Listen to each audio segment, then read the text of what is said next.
गांव में एक बार फिर मिसाइलों की चमक दिखाई देने लगी।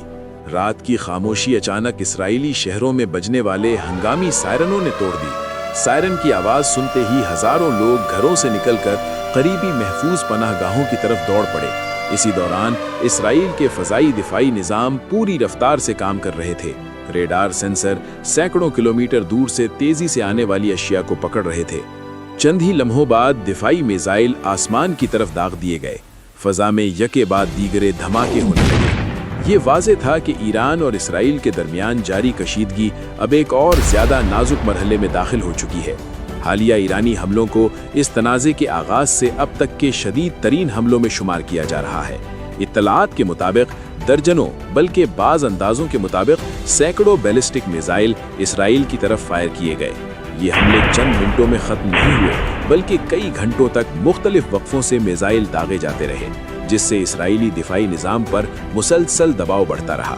इस दौरान कई शहरों के ऊपर आसमान में मिसाइलों की रोशनी साफ देखी जा सकती थी। कुछ मिसाइल फजा ही में तबाह कर दिए गए, मगर तमाम मिसाइलों को रोकना मुमकिन न था। कुछ मिसाइल इसराइली हुदूद में दाखिल होने में कामयाब भी हो गए, जिसके नतीजे में मुख्तलिफ मकामात पर धमाकों की आवाज़ें सुनाई दी। माहिरीन के मुताबिक ईरान ने इस बार बराह रास्त एक बड़ा हमला करने के बजाय मरहलावार हमलों की हिकमत अमली अपनाई। मिसाइल मुख्तलिफ औकात में लहरों की सूरत में दागे गए ताकि इसराइली दिफाई निज़ाम को मुसलसल मसरूफ रखा जा सके। फौजी तज्जियाकार इस तरीके को सैचुरेशन स्ट्रेटजी कहते हैं। इसका मकसद दुश्मन के दिफाई निज़ाम को बैक वक्त बहुत ज़्यादा अहदाफ के ज़रिए इस कदर मसरूफ करना होता है कि कुछ मिसाइल दिफाई हिसार को उबूर कर जाएं।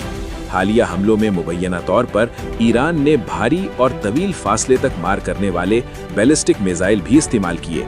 ये मिसाइल सैकड़ों बल्कि हज़ारों किलोमीटर का सफ़र तय करने की सलाहियत रखते हैं। इससे जाहिर होता है कि जारी तनाज़े के बावजूद ईरान की अस्करी सलाहियतें अब भी खासी मजबूत हैं। इसराइल के बड़े शहरों खुसूसन तल अवीव में सूरत हाल हर सायरन के साथ बदल जाती है। लोगों के पास पनाहगाह तक पहुंचने के लिए अक्सर सिर्फ 1 मिनट का वक्त होता है। सायरन बजते ही लोग फौरन अपनी सरगर्मियां छोड़ देते हैं। कुछ अवामी पनाहगाहों की तरफ दौड़ते हैं, जबकि कुछ अपने घरों में मौजूद महफूज कमरों में चले जाते हैं। इसराइल में जदीद इमारतों में खुसूसी सेफ रूम्स बनाए जाते हैं जो मिसाइल के टुकड़ों और धमाके की लहरों से बचाव फराहम करते हैं। इसके बावजूद खौफ और बेचैनी का माहौल बरकरार रहता है।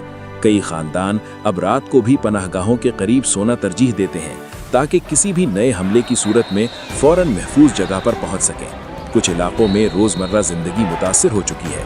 स्कूल आर्जी तौर पर बंद कर दिए गए हैं, अवामी तकरीबात मुनसबख कर दी गई हैं और बाज़ दफातर ने अपनी सरगर्मियां महदूद कर दी हैं। इसराइल मिसाइल हमलों के खिलाफ आयरन डोम जैसे जदीद दिफाई निज़ाम पर इन्हिसार करता है। ये निज़ाम ताकतवर रेडार के जरिए मिसाइलन की सिमत और रफ्तार का अंदाज़ा लगाता है। अगर किसी मिसाइल का रास्ता आबादी वाले इलाके की तरफ हो तो फौरन इंटरसेप्टर मिसाइल फायर किए जाते हैं जो उसे फजा में ही तबाह करने की कोशिश करते हैं। आयरन डोम को दुनिया के मौसर तरीन दिफाई निज़ामों में शुमार किया जाता है, लेकिन जब एक ही वक्त में बड़ी तादाद में मिसाइल दागे जाएं तो इस निज़ाम पर दबाव बहुत बढ़ जाता है। इसी वजह से बाज़ मिसाइल रोक लिए जाते हैं, जबकि कुछ दिफाई हिसार उबूर करने में कामयाब भी हो जाते हैं। रात के आसमान में होने वाले धमाकों की चमक अब कई शहरों में आम मंजर बनती जा रही है। एक दिलचस्प पहलू ये भी है कि इन हमलों से होने वाले तमाम नुकसानात अवामी सतह पर जाहिर नहीं किए जाते। इसराइल में फौजी सेंसरशिप का निज़ाम मौजूद है जो मीडिया में जारी होने वाली मालूमात की निगरानी करता है। इसका मकसद ये होता है कि दुश्मन को ये मालूम न हो सके कि कौन से अहदाफ मुतासिर हुए हैं। इस तरह दुश्मन आइंदा हमलों के लिए दुरुस्त मालूमात हासिल नहीं कर पाता। मुसलसल हमलों की वजह से आम शहरी शदीद ज़हनी दबाव का शिकार हो रहे हैं। अचानक बजने वाले सायरन चंद लम्हों में खौफ और घबराहट पैदा कर देते हैं। दूर से आने वाले धमाकों की आवाज़ें अक्सर पनाहगाहों तक सुनाई देती हैं। बच्चे इस सूरत हाल से सबसे ज़्यादा मुतासिर हो रहे हैं। कई वालिदैन को अपने बच्चों को समझाना पड़ता है कि उन्हें रात के वक्त अचानक क्यों दौड़कर पनाहगाह में जाना पड़ता है। कुछ लोगों ने आर्जी तौर पर बड़े शहरों से निकलने का फैसला किया है, मगर ज़्यादातर शहरी वहीं रह रहे हैं क्योंकि इसराइल का शहरी तहफ़्फ़ुज़ का निज़ाम काफ़ी मजबूत समझा जाता है। इस कशीदगी ने आलमी ताकतों की तवज्जो भी अपनी तरफ मबजूल कर ली है। मुतअद्दिद मुमालिक सूरत हाल पर गहरी नज़र रखे हुए हैं। بین الاقوامی ادارے جیسے اقوام متحدہ مسلسل اپیل کر رہے ہیں کہ یہ تنازع مزید نہ بڑھے۔ اگر یہ کشیدگی ایک بڑے علاقائی جنگ میں تبدیل ہو گئی تو اس کے اثرات پوری دنیا پر پڑ سکتے ہیں۔ خاص طور پر آبنائے ہرمز ایک نہایت حساس مقام ہے۔ یہ وہ سمندری راستہ ہے جہاں سے مشرق وسطیٰ کا زیادہ تر تیل دنیا کے مختلف ممالک تک پہنچایا جاتا ہے۔ اگر یہاں صورتحال خراب ہوتی ہے تو عالمی توانائی کی قیمتوں پر براہ راست اثر پڑ سکتا ہے، اور یہی خدشہ اب عالمی منڈیوں میں محسوس بھی ہونے لگا ہے۔ ایران اور اسرائیل کے درمیان جاری کشیدگی ابھی ختم ہوتی نظر نہیں آ رہی۔ میزائل حملے، فوجی سرگرمیاں اور سیاسی تناؤ مسلسل جاری ہیں۔